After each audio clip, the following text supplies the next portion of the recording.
بسم اللہ الرحمن الرحیم۔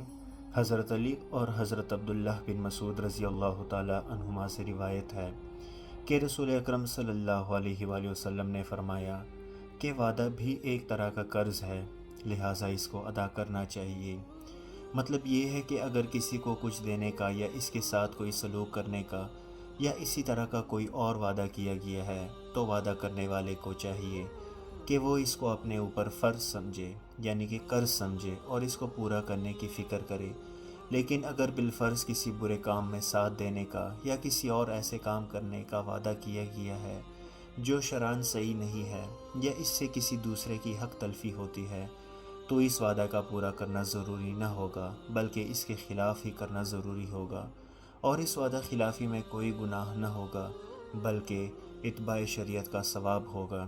اللہ پاک ہمیں عمل کرنے کی توفیق عطا فرمائے۔ اللہم صلی علی سیدنا محمد وعلی آل سیدنا محمد وبارک وسلم۔